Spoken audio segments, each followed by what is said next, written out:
Morning Republic Bharat के Kushinagar studio में आप सभी का बहुत बहुत स्वागत है। मैं हूं आपके साथ वैभव मिश्रा। गुड मॉर्निंग भारत में आज बात हैदराबाद के उस खबर से शुरू होगी जिस खबर ने हैदराबाद के एक मेन बाजार को पूरी रात हिला कर रख दिया। दरअसल हैदराबाद में आग के तांडव की यह तस्वीर एक पटाखा की दुकान में किस तरह से देखते ही देखते आग लगी और महज 90 सेकंड के भीतर दुकान पूरी तरह से जलकर खाक हो गई। हैदराबाद का मेन बाजार और इस बाजार में मौजूद ये पटाखे की दुकान जिसमें आग लगी और आग लगने के बीच स्थितियां हालात इस कदर बने कि महज लगभग 90 सेकंड के अंदर ही ये दुकान जलकर पूरी तरह से खाक हो गई। इस तस्वीर को हम दिखा रहे हैं। इसके बाद पुलिस प्रशासन की प्रतिक्रिया भी सामने आई जिसने स्पष्ट शब्दों में कहा कि कहीं ना कहीं लापरवाही जरूर हुई है और इस लापरवाही के बाद वो एक्शन की बात कहते हुए नजर आए। लेकिन ये तस्वीर मेन बाजार में इस तरह से पटाखे की दुकान और शासन प्रशासन को कानों कान खबर ना हो, ये कैसे संभव हो। और ये आपकी टीवी स्क्रीन पर दो तस्वीरें। पहली तस्वीर हादसे के वक्त की जब इस दुकान में आग लगी और देखते ही देखते ये दुकान कैसे राख के ढेर में तब्दील हो गई, उसको बताने के लिए दूसरी तस्वीर आपकी टीवी स्क्रीन पर। हैदराबाद में भीषण आग के तांडव की ये तस्वीर। दीपावली की खरीदारी कर रहे लोग यहां से भागते हुए नजर आए और ये वो तस्वीर है जो तस्वीर आपको परेशान कर सकती है और तमाम सवाल शासन प्रशासन पर भी। तो चलिए दर्शकों, गुड मॉर्निंग भारत में अब बात महायुद्ध की करेंगे क्योंकि अमेरिकी क्षेत्र के मिडिल ईस्ट में इस वक्त जो स्थितियां हैं उन स्थितियों के बीच अब एक बार फिर से हिजबुल्लाह के ठिकानों पर अटैक किया गया है और यह अटैक इजराइल ने लेबनान में किया है। लेबनान में हिजबुल्लाह के ठिकानों पर जबरदस्त बमबारी की गई। हिजबुल्लाह के कई ठिकानों को क्षण भर में निस्तानाबूद कर दिया गया। ये वो तस्वीर है जिस तस्वीर के जरिए लेबनान में हालात इस वक्त क्या हैं और इजराइल ने जो सौगंध हिजबुल्लाह के खात्मे की खाई थी उस खात्मे और अपनी सौगंध को पूरा करने के लिए किस कदर वो लगातार आगे बढ़ रहा है। लेबनान के तमाम इलाके इस वक्त तबाही के इस आलम में जूझते हुए नजर आ रहे हैं। चलिए अब महायुद्ध से जुड़ी एक और बड़ी खबर आपको बता दें। लेबनान में हिजबुल्लाह का एक और कमांडर मारा गया है। आईडीएफ के हमले में हिजबुल्लाह का कमांडर अहमद जाफर ढेर हुआ है। इजरायली सेना ने हिजबुल्लाह के टनल को उड़ाया था और इस टनल में कमांडर मौजूद था क्योंकि हिजबुल्लाह को खत्म करने की जो सौगंध और जो बात हम बार बार दोहरा रहे हैं कि हिजबुल्लाह के जितने भी नए कमांडरों की नियुक्ति होती है सीधा निशाना इजराइल उन कमांडर को बनाता है और एक और कमांडर मारा गया है इजराइल के इस हमले में। लेबनान में हिजबुल्लाह का एक और कमांडर ढेर हुआ है। ये बड़ी खबर आपको बता दें और साथ ही आपकी टीवी स्क्रीन के दाहिने तरफ वो तस्वीर भी हम आपको दिखा रहे हैं जिस तस्वीर के जरिए आप ये समझ सकते हैं कि इस वक्त लेबनान के हालात कितने ज्यादा भीषण हैं। दरअसल मिडिल ईस्ट महायुद्ध की आग में जल रहा है। इजराइल के अटैक के बाद ईरान ने यह बिल्कुल साफ कर दिया है कि वो चुप नहीं बैठेगा बल्कि बदला लेगा। यानी ईरान फिर इजराइल पर मिसाइल अटैक करेगा तो फिर इजराइल बम बरसाएगा। यह सिलसिला दरअसल दुनिया को अब तीसरे विश्व युद्ध की तरफ ढकेल रहा है।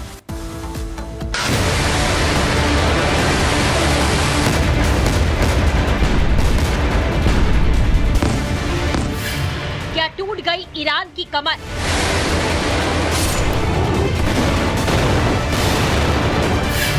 हिजबुल्लाह पर कहर बनकर टूटा आईडीएफ।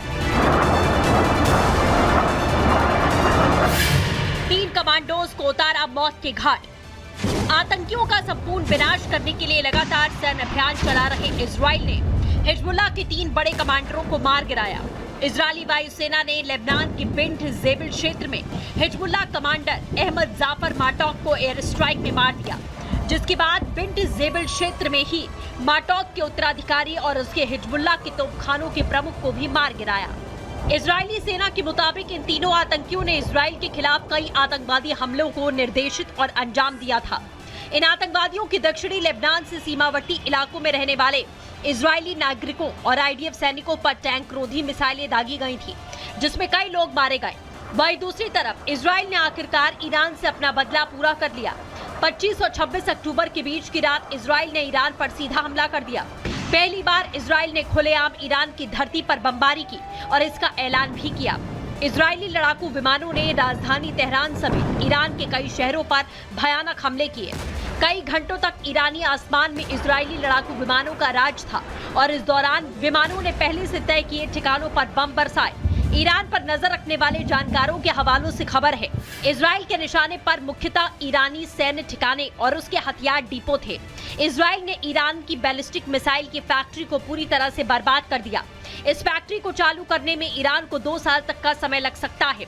तेहरान के पास मौजूद पारचीन बेस बैलिस्टिक मिसाइलों के लिहाज से बेहद अहम था। दावा है कि पारचीन और पासन बेस पर मिसाइलों से जुड़े पुर्जों का निर्माण होता है। इसके अलावा इन दोनों बेस पर ड्रोन रिसर्च का काम भी होने का दावा किया जा रहा है। इजराइल के निशाने पर इन दोनों मिलिट्री बेस को निशाना बनाया गया। माना जा रहा है कि अब ईरान दूसरी बार इजराइल पर सीधा हमला कर सकता है, जिससे युद्ध की इस आग को और भड़काने की आशंका पैदा हो गई है। युद्ध की आशंका के बीच में अमेरिका भी एक्टिव हो गया। अमेरिका ने ईरान को इजराइल पर पलटवार न करने की नसीहत दे दी। अमेरिकी रक्षा मंत्री लॉयड ऑस्टिन ईरान को चेतावनी दे दी है। ऑस्टिन ने कहा, ईरान को इजराइल के हमलों का जवाब देने से बचना चाहिए।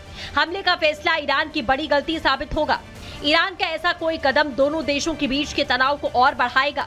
ईरान और इजराइल ताजा विवाद के बीच में ईरान के supreme leader Ayatollah Ali Khamenei का बयान भी सामने आ चुका है। दुश्मन को अपनी ताकत का एहसास कराएंगे, खामेनेई ने साफ कहा। ईरान को कमजोर समझने की गलती ना करे इजराइल। इजराइल ने ईरान को कमजोर समझने की गलती की। आपको बता दें, ईरान मिडिल ईस्ट का सबसे बड़ा मिसाइल उत्पादक देश है। इजराइल के ऊपर भी उसने कुछ ही घंटों के भीतर 200 बैलिस्टिक मिसाइलों से हमला किया था। दावा किया जाता है कि ईरान न सिर्फ मिसाइल और ड्रोन बनाता है, बल्कि अपने दोस्तों को उसकी सप्लाई करता है। दावा है ईरान रूस को मिसाइल सप्लाई करता है, जिसका इस्तेमाल यूक्रेन युद्ध में किया जा रहा है। इसके अलावा हूती और हिजबुल्लाह को भी घातक ड्रोन देता रहा है। माना जा रहा है कि ईरान अपने दोस्त देशों जैसे रूस, उत्तर कोरिया से मिसाइल फैसिलिटी को फिर से ठीक करने में मदद ले सकता है, लेकिन इसमें काफी वक्त लगेगा। अगर इस काम में देरी हुई तो मिडिल ईस्ट के युद्ध में इजराइल को भारी बढ़त मिलती दिखाई दे रही है। Bureau report, Republic Bharat. तो चलिए दर्शकों, गुड मॉर्निंग भारत में आगे बढ़ेंगे और अगली खबर जो हम आपको बताने जा रहे हैं वो खबर आपको कहीं ना कहीं से खुश कर देगी। और जिस तरह से भारत अपनी संप्रभुता के लिए हमेशा अडिग रहा है, उस दिशा में एक और मजबूत कदम बढ़ा है। दरअसल चीन ने एलएसी से अपनी सेना को पीछे कर लिया है, लेकिन चीन भारत के सामने घुटने टेकने को मजबूर क्यों हुआ है, इस रिपोर्ट के जरिए आपको पूरा विस्तार बताते हैं।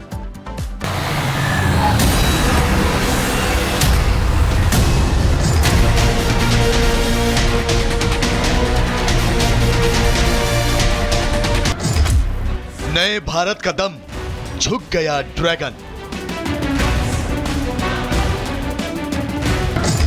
भारत का 3 दाव, एलएसी पर खत तनाव।